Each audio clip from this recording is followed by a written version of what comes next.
أعوذ بالله من الشيطان الرجيم بسم الله الرحمن الرحيم آیت نمبر 100 رکوع نمبر 3 آغاز ہوتا ہے اولم یهدی للذین یرثون الارض من بعد اہلها اللہ رب العزت اس آیت کے اندر ارشاد فرماتے ہیں اولم اور کیا بھلا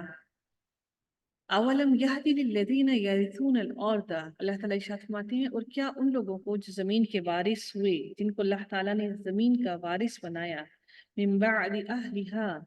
ان لو نشاء اللہ تعالیٰ ارشاد فرماتے ہیں کہ زمین کے وارث ہوئے وہاں کے لوگوں کی ہلاکت کے بعد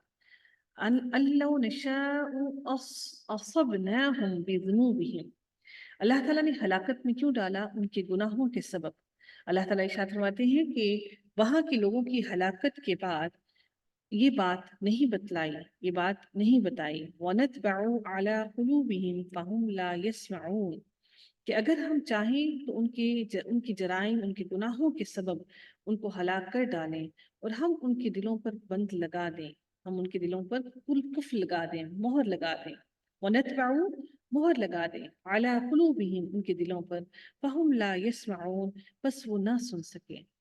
یعنی اس آیت کے اندر اللہ تعالیٰ ارشاد فرماتے ہیں کہ گناہوں کے نتیجے میں عذاب ہی نہیں آتا دلوں پر صرف عذاب ہی اللہ تعالیٰ کا نہیں آتا بلکہ اللہ تعالیٰ دلوں پر تالا لگا دیتے ہیں مہر لگا دیتے ہیں پر بڑے بڑے عذاب بھی انہیں خواب غفلت سے بیدار نہیں کرتے ان کا غفلت سے نہیں اٹھتے یہ لوگ ایسے خوابوں میں مبتلا ہوتے ہیں ایسے خوابوں میں مگن ہوتے ہیں کہ ان پر اللہ تعالیٰ کا عذاب بھی ان کو اس سے دور نہیں ہٹا پاتا جیسے کہ ہم دیکھتے ہیں کہ کرونا بھی ایک قسم کا عذاب ہی تھا ہم سب پر اور ہم کچھ دنوں کے لیے اللہ سے جڑے اور پھر واپس سب کچھ بھول کر ویسے ہی دنیا میں مگن ہو گئے تو اللہ تعالیٰ ارشاد فرماتے ہیں کہ اللہ تعالیٰ کے بڑے بڑے عذاب بھی غفلت کے خوابوں سے ہمیں بیدار نہیں کر پاتے اللہ تعالیٰ نے بہت سے مقامات پر بھی اللہ تعالیٰ نے ایک تو یہ بیان فرمایا کہ جس طرح گزشتہ قوموں کو ہم نے ان کے گناہوں کی وجہ سے ہلاک کیا ہے ہم چاہیں تو تمہیں بھی تمہاری ہی گناہوں کی وجہ سے تمہارے حالات زندگی کی وجہ سے ہلاک کر دیں اور دوسری بات اللہ تعالیٰ نے کیا کہی ایک تو اصبانہم تمہاری گناہوں تمہارے کاموں کی وجہ سے اور دوسری بات اللہ تعالیٰ نے کیا کہی بذنوبہم یعنی کہ مسلسل گناہ یعنی کہ گناہ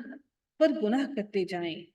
گناہوں کے بیچ میں کوئی حائل پردہ نہ ہو گناہوں پر گناہ کرتے ہی جائیں اور مسلسل گناہوں میں مبتلا رہیں تو پھر اللہ تعالیٰ دلوں پر مہر لگا دیتے ہیں پہلے اللہ تعالیٰ نے کہا کیا کہ اللہ تعالیٰ کی نافرمانی کی پھر اللہ تعالیٰ نے کہا کہ اللہ تعالیٰ نے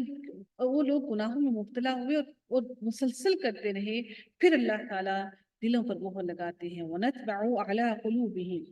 اور پھر اللہ تعالیٰ کی مہر لگانا بھی ایسی ہے کہ جس کی وجہ سے دلوں پر کانوں پر کوئی آواز حق اور سچ کی اترتی ہی نہیں کوئی نصیحت کی بات آتی ہی نہیں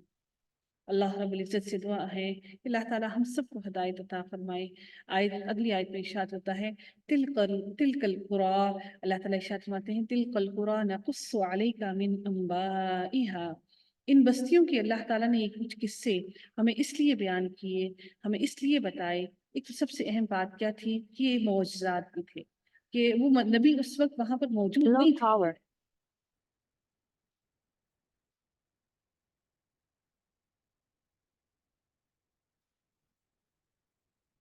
وہ نبی اس وقت وہاں پر موجود نہیں تھے اس کے باوجود بھی ان کو پورا کا پورا احوال اللہ تعالیٰ نے بتا دیا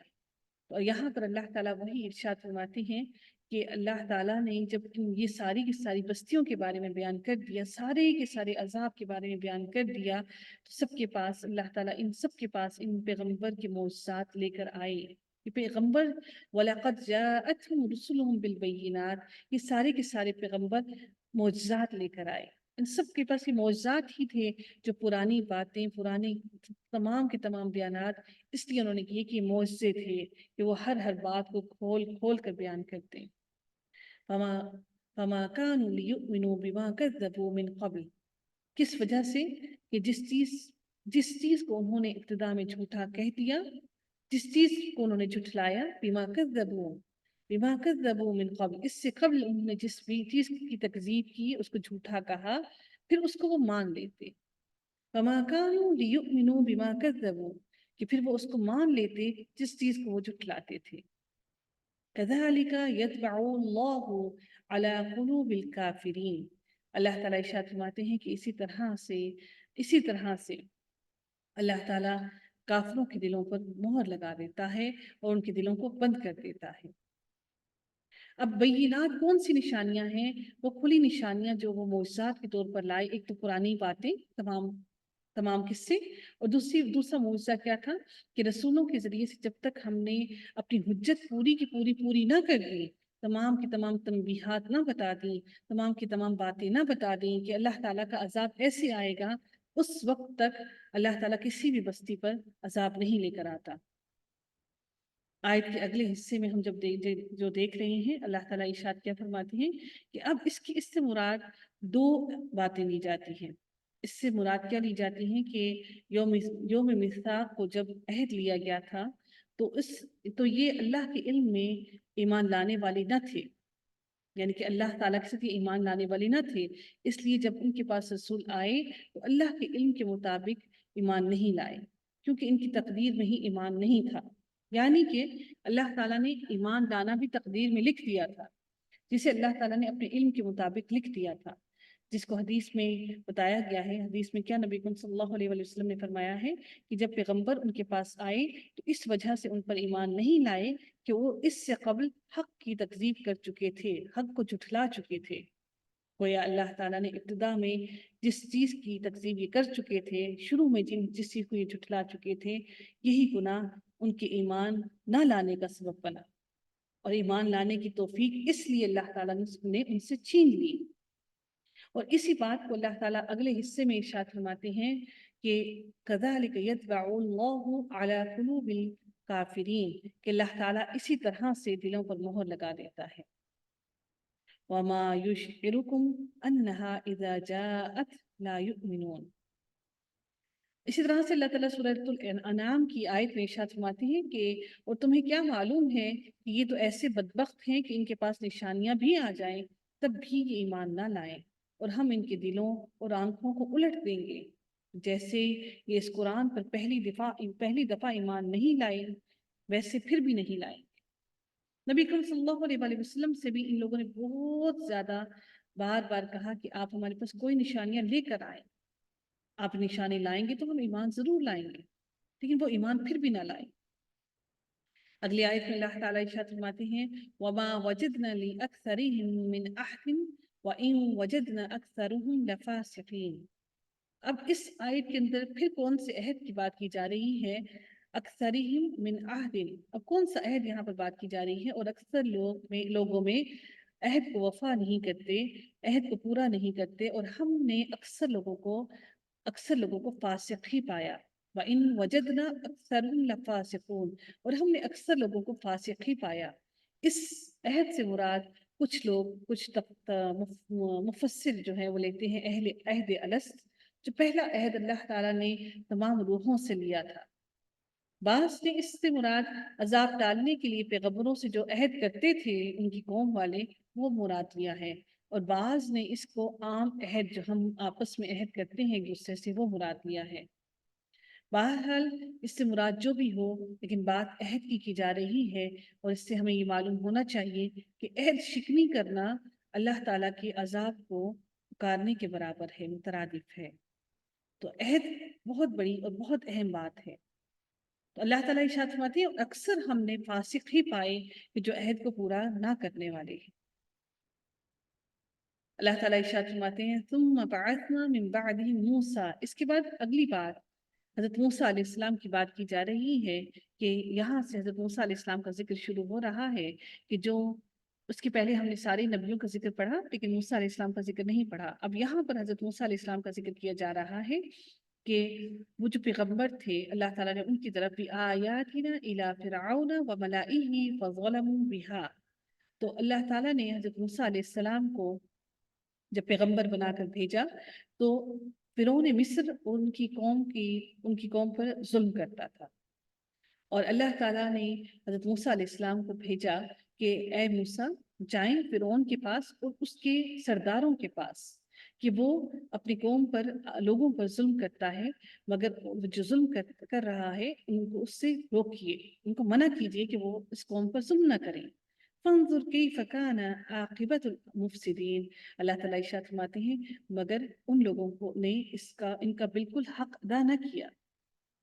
تو اللہ تعالیٰ ارشاد فرماتے ہیں کہ دیکھیے کہ کس طرح سے اللہ تعالیٰ مفسدوں کا انجام کرتا ہے۔ فانظر کیف کان عاقبت المفسدین، کہ دیکھیے کہ کس طرح سے اللہ تعالیٰ مفسدوں کا انجام کرتا ہے اور کس طرح سے ان کو عذاب دیتا ہے، اور اللہ تعالیٰ کس طرح سے ان کو غرق کر دیتا ہے۔ حضرت موسیٰ علیہ السلام کی قوم نے بھی حضرت موسیٰ علیہ السلام کا حق ادا نہ کیا، حالانکہ حضرت موسیٰ علیہ السلام بھی کھلی نشانیاں لے کر آئے تھے، پھر بھی انہوں نے اپنے آپ پر ظلم کیا۔ ظلم کرنے سے مراد کیا ہے؟ کہ اللہ کے پیغام کو نہ ماننا، نہ سننا۔ اگلی آیت میں اللہ تعالیٰ ارشاد فرماتے ہیں وَقَالَ مُوسَى يَا فِرْعَوْنَ، حضرت موسیٰ علیہ السلام نے فرمایا اے فرعون انی رسول من رب العالمین، اے فرعون میں اپنے رب کی طرف سے بھیجا گیا ایک رسول ہوں، پیغمبر ہوں، پیغام لے کر آیا ہوں اپنے رب کی طرف سے جو رب العالمین رب العالمین ہے، تمام جہانوں کا رب ہے۔ حقیق علی اللہ اقول علی اللہ الا الحق، یہ میری شایان شان نہیں، مجھے یہ زیب نہیں دیتا کہ میں اپنے رب پر وہ باتیں باندھوں، وہ باتیں اپنے رب سے منسوب کروں جو کہ جھوٹی ہوں، وہ جو حق نہ ہوں۔ میں جو بات کر رہا ہوں وہ ہر بات حق اور سچ پر مبنی ہے۔ قد جئتکم ببینۃ من ربکم فارسل معی بنی اسرائیل۔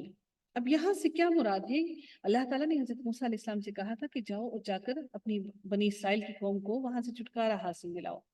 در حقیقت ایسا تھا کہ بنی اسرائیل اصل میں ان کا جو رہنے کی جگہ تھی وہ شام کا علاقہ تھا، اور حضرت یوسف علیہ السلام کے زمانے میں یہ بنی اسرائیل شام سے نکل کر مصر آ گئے۔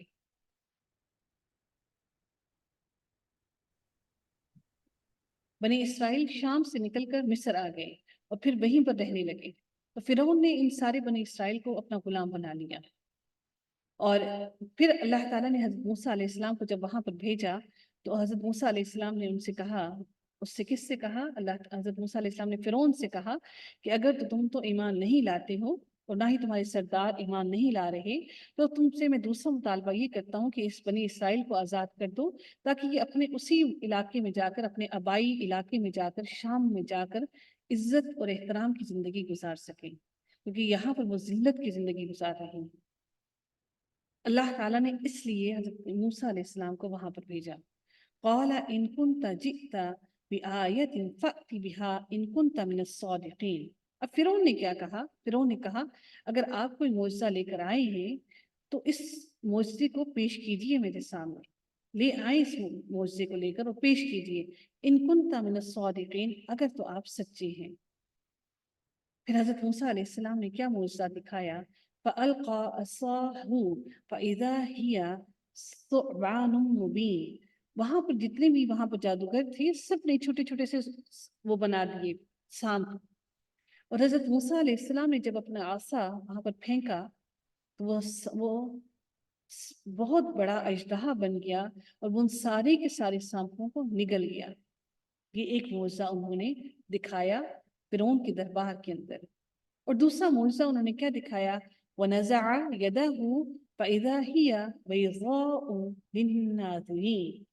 دوسرا معجزہ انہوں نے یہ دکھایا کہ اپنا ہاتھ انہوں نے جب اپنی بغل میں ڈال کر واپس سے باہر نکالا تو وہ ایسے چمکتا ہوا روشن تھا جیسے کہ چاند ہو، چمک نکل رہی ہو اس سے، ایسی چمک جس سے آنکھیں چندھیا نہ جاتی ہوں، اور وہ چمک ایسی ہو کہ جس سے ہاتھ بھی نظر نہ آتا ہو لیکن صرف اور صرف ایک روشنی نظر آ رہی ہو۔ یہ معجزے دونوں اللہ تعالیٰ نے حضرت موسیٰ علیہ السلام کو کوہ طور پر عطا کیے۔ اللہ تعالیٰ سے دعا ہے کہ اللہ رب العزت ہم سب کو بہترین مسلمان بنائے، اور اللہ رب العزت ہماری کوششوں کاوشوں کو قبول فرمائے اور ہمارے دلوں کو ہدایت کے لیے کھول دے۔ اللہ تعالیٰ ہمارے دلوں کو مہر لگنے سے بچا لے۔ اللہ تعالیٰ ہمیں گناہوں سے محفوظ کر لے، اللہ تعالیٰ ہماری کوتاہیوں کو معاف کر دے، جو غلطیاں کوتاہیاں رہ گئیں اللہ تعالیٰ ان سب سے درگزر فرمائے،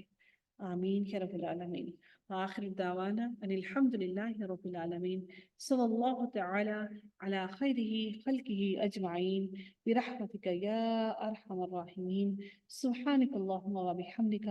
نشہد ان لا الہ الا انت، نستغفرک